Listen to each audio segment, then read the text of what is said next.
नहीं या देखा नहीं, और दूसरा प्रोफेसर राम कानून सर्वोपरि संविधान है। Only what Professor Ram Gopal Yadav says, and I'm sure the honourable members will reflect what I've said.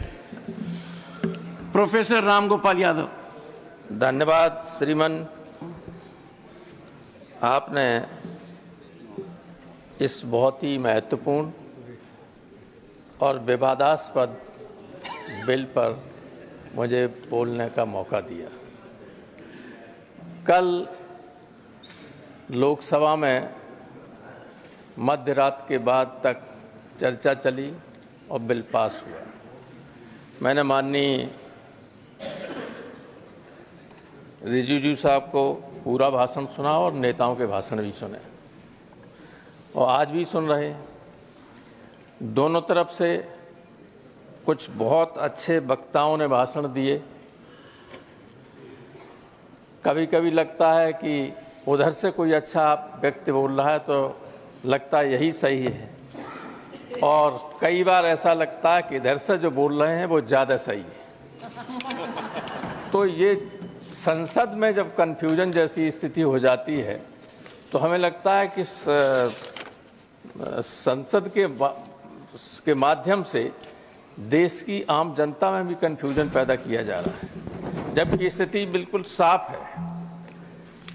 संसद में जब प्रवेश पहली बार में आया, उस तरफ जो अब सदन हो गया है, संविधान सदन, सेंट्रल हॉल में घुसते हैं तो ऊपर लिखा हुआ है अयम निजा परोचेति परोयेति गणना लघुचेत साम उदार चरिता नाम तो वसुधैव कुटुंबकम।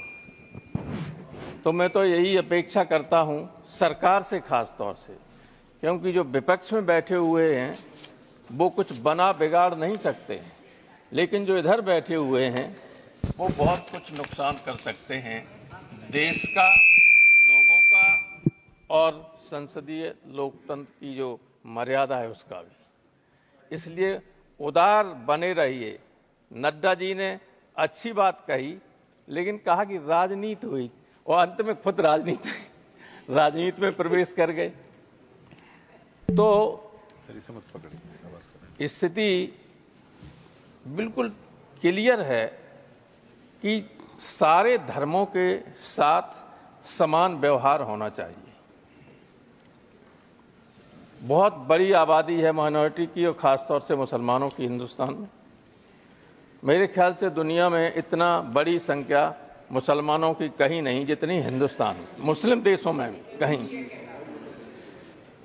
तो इतनी बड़ी आबादी के साथ अगर ये लगे लोगों को कि अन्याय हो रहा है और जनता में चर्चा ये हो जाए, फिर आप कितना ही कहिएगा कि आप एक तरफा बात कर रहे हैं या अपीजमेंट की बात कर रहे हैं, उससे काम नहीं चलने वाला है।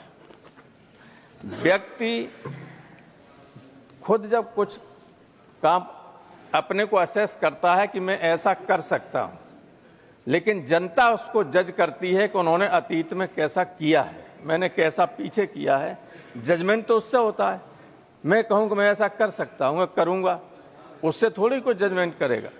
तो आपने अतीत में जो किया है, जनता उससे संतुष्ट नहीं है। भले ही आप इन प्रकार चुनाव जीत जाएं, लेकिन पब्लिक उससे संतुष्ट नहीं है। पब्लिक को विश्वास नहीं है, क्योंकि जो बातें आपने कहीं, जो इस सरकार ने वादे किए लोगों के साथ, उन वादों को न पूरा किया, न उन पर अमल करने की कोशिश की। तो इसमें जो कह रहे हैं, हमारे जो पहले वक्ता बोल रहे थे, ऐसा लगता था कि जाने कितना प्रेम गरीब मुसलमानों के प्रति इनके मन में उभर आया। आंसू निकल आए सर, आंखों से आंसू आ गए। वो इन्हें हम आज से जानते लेकिन ये, अरे आप हमारे मित्र हैं, आप नेताजी से आपके संबंध बहुत अच्छे रहे। जो मुख्यमंत्री रहा उसके साथ संबंध में आया, अखिलेश से बहुत अच्छे संबंध आए, और मुझसे तो बहुत ही अच्छे संबंध रहे। तो इस तरह से बोल रहे थे, बहुत अच्छे आदमी तो हैं। अच्छे आदमी हैं, किसी एक आदमी से लड़ने की वजह से यहाँ आ गए, लेकिन अच्छी बात है इसकी आलोचना करने से बड़े पद पर पहुंचे। तो मैं ये कह रहा था कि जो भाषण हो रहे हैं उधर से, उसमें बार बार जमीन और फंड, पैसे की बात आती है। मुझे ऐसा लगता है 14 से 24 तक आपको याद ही नहीं रहा, 10 साल आपको याद ही नहीं रहा कितनी बड़ी संपत्ति वक्फ बोर्ड के पास है, इतना पैसा वक्फ बोर्ड के पास है। जब सारी संपत्ति देश की बेच ली तब फिर देखा गया कि कहां बची हुई है, तो आप वक्त पे आ गए। ऐसा मत कीजिए, ये देश सबसे मिलकर ही, सबके सहयोग से ही आगे बढ़ सकता है और बढ़ेगा। कितना ही गलत या अलग अलग रास्ते पर डाइवर्स उस पर हम चलें, लेकिन अंततोगत्वा कभी न कभी दिमाग में ये आता ही है कि हमें मिलकर काम करना होगा, तभी देश की तरक्की हो सकती है। लेकिन हमें बुरा न मानो, एक सेंटेंस में कह रहा हूं, मैं कई बार इतना ज़्यादा कटु सत्य कभी नहीं बोलता, और इसलिए नहीं बोलता हूं कि आगे की लाइन में और पीछे भी दोनों तरफ, खासतौर से उस तरफ जो लोग बैठे हुए हैं, उनका मैं बहुत लिहाज करता हूं, तो कहीं इनको बुरा न लगे इसलिए नहीं कहता हूं। लेकिन मुझे ऐसा लगता है, प्रोफेसर मनोज झा ने इशारा किया था कि हम धीरे धीरे डेमोक्रेटिक स्टेट से टोटलिटेरियन स्टेट की तरफ बढ़ रहे हैं, और ये बहुत ही नुकसानदायक बात होगी इधर बैठे हुए लोगों के लिए भी और उधर बैठे हुए लोगों के लिए भी, अगर ऐसी स्थिति आती है तो। इसलिए ये स्थिति मत पैदा होने दीजिए। मैं यहाँ पर जो ये बिल आया है उस पर संदेह हमें इसलिए ज़्यादा है क्योंकि हम उत्तर प्रदेश के लोग बुरा न माने, हम जो उत्तर प्रदेश में देख रहे हैं, लोग नमाज नहीं पढ़ सकते, अपने घर की छत पर नमाज नहीं पढ़ सकते। ईद के दिन, ईद में तो आपकी तरफ देख के कहूंगा, नहीं पर मैं थोड़ा बोर्ड की तरफ भी देख लें। अरे 3-3 मिनट वालों को आपने 20-20 मिनट दे दिया, तो हमें भी 1 आध मिनट ज्यादा दे दीजिए। वैसे मैं आपके हर आदेश का पालन करूं, मैं अभी बैठ जाऊंगा। नहीं, आप इतने वरिष्ठ हैं। आपने टेलीविजन पर देखा होगा नड्डा साहब कि संबल मेरी पार्लियामेंट्री कॉन्स्टिट्यूंसी रही है, लोकसभा का मैं सदस्य वहां से रहा हूं। ईद के दिन जब लोग नमाज पढ़ रहे थे तो बाहर अधिकारी नंगी हाथ में रिवॉल्वर लिए हुए घूम रहे, फोर्स के साथ, जहां शांति की बात होती है। जब ये माहौल प्रदेश में कहीं हो जाए तो आप किसी अच्छे मन से भी अगर कोई बिल लाएंगे जिसमें इन्वॉल्व माइनॉरिटी होगी, उनको भरोसा हो ही नहीं सकता आप पर। इसलिए पहले तो उत्तर प्रदेश की सरकार को संभालिए कि माइनॉरिटी के साथ व्यवहार ठीक करे, और उसके बाद इस तरह के बिल लाएं तो इसमें भी संशोधन। ये तो आपने सोचा ही नहीं, हमें लगता इसको इम्प्लीमेंट करेंगे तो कितना संकट आएगा सामने, उसको लागू करने में आपके ही सामने दिक्कत आ जाएगी। 5 साल से इस्लाम का प्रचार कर रहा हो, जो हिंदू पैदा हो गया वो हिंदू है, जो मुस्लिम पैदा हो गया वो मुसलमान है।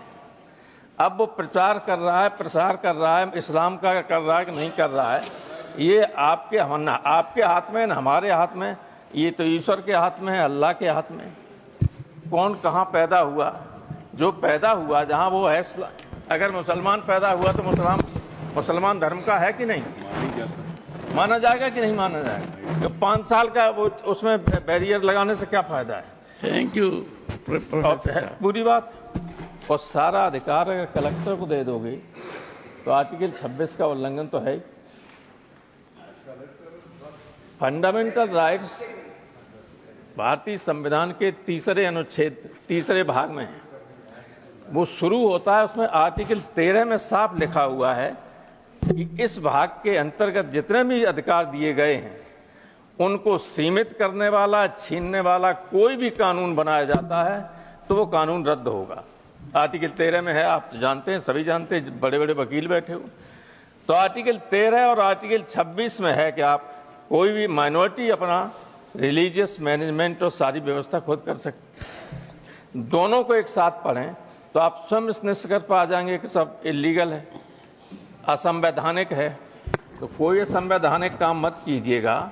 आप बहुमत में हैं दोनों जगह, वहाँ तो बहुमत बना लिया आपने और यहाँ हो गए आप, यहाँ वास्तव में बहुमत आप।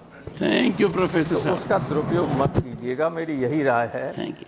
ईश्वर से डरिए, क्योंकि ये कोई दुश्मन नहीं है आपके। दुश्मन है होता है अहंकार व्यक्ति का। और कभी कभी कुछ लोग उधर से ऐसे बोलते हैं, आप तो बहुत विनम्र लोग हैं, जिनके बोलचाल से ही अहंकार टपकता है। अहंकार से बड़ा दुश्मन कोई किसी का नहीं होता, और जिसको अहंकार हो जाता है उसका नुकसान तो करता है। थैंक यू बहुत बहुत धन्यवाद।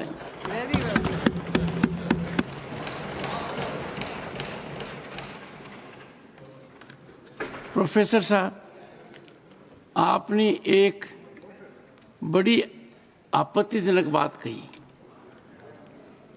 अब आप भी सोच रहे होंगे कौन सी आपत्तिजनक बात कही।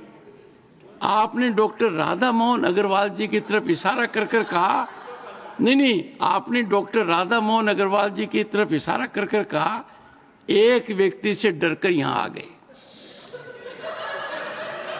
यह आपत्तिजनक है। इनको आपत्ति नहीं, सबसे खुश है। चाहे इनको आपत्ति हो या नहीं हो, प्रसन्न है। मुझे आपत्ति है, क्योंकि यहाँ का कोई सदस्य डर नहीं सकता और डॉक्टर राधा मोहन अग्रवाल तो बिल्कुल ही नहीं डर सकते। पर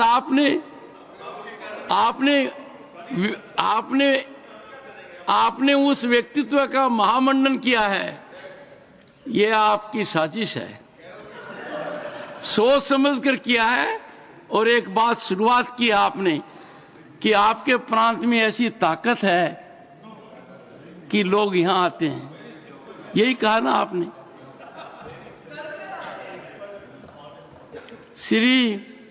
ओके, मैसेज फ्रॉम लोक सभा सेक्रेटरी जनरल।